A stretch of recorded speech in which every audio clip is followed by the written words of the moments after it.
জীবনটা গল্প বা উপন্যাসের মতো সোজা না, আবার কাল্পনিকও না। জীবনের বাস্তবতাটা খুবই কঠিন। আর এই কঠিন বাস্তবতাটাকে নিয়েই আমাদের জীবন এগিয়ে নিতে হয়। So hello everyone, welcome to Diya's blog. আশা করি তোমরা সবাই ভালো আছো আর আমি অনেক ভালো আছি। আজকে একটা মজাদার ভ্লগ নিয়ে চলে এসেছি।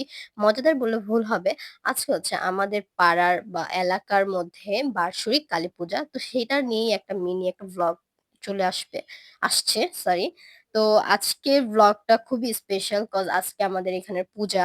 আর পূজার মধ্যেই প্রত্যেকটা হিন্দুদের মনেই সবসময় খুশি, আনন্দ, উল্লাস, ফুর্তি থাকেই। তো সেম আমারও একই অবস্থা।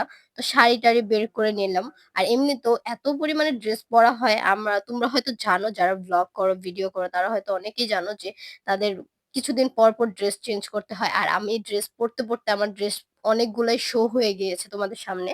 তো এখন একই ড্রেস বারবার পরলে জিনিসটা বোরিং লাগে। তো সেইজন্য মার কিছু শাড়ি নিয়েছি। আর এমনিতেও একটু অসুস্থতার কারণে নরমাল শাড়িটাই বেছে নিয়েছি। তো নরমাল শাড়িটা নেওয়ার পরেও খুব সুন্দর লাগছে। যাই হোক এখন আর হ্যাঁ, তাড়াহুড়ার মাথায় আমি যেভাবে পেরেছি চুলটা একটু কোনরকম স্ট্রেট করে নিয়েছি। কজ আমার হাতে একদমই সময় ছিল না। আমার ফ্রেন্ডরা সবাই বের হয়ে গেছে। আর হ্যাঁ, খাওয়া-দাওয়া কিন্তু একদম ওইখানেই সমাপ্ত ছিল না। আমরা পূজার প্রসাদ খাওয়া শেষ করেই আমরা আবার ফুচকা খেতে চলে আসছি। তো এটা আমাদের হচ্ছে নতুন না। আমরা কখনো কোনো অনুষ্ঠানে গেলে ফুচকা আমাদের লিস্টে সর্বপ্রথমেই থাকবে।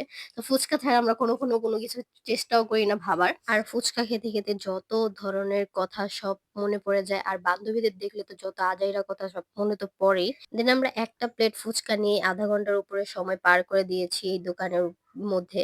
তো যাই হোক এখন হচ্ছে আমরা চা খেতে বাসায় চলে যাব। তো আজকের ব্লগটা এই পর্যন্তই।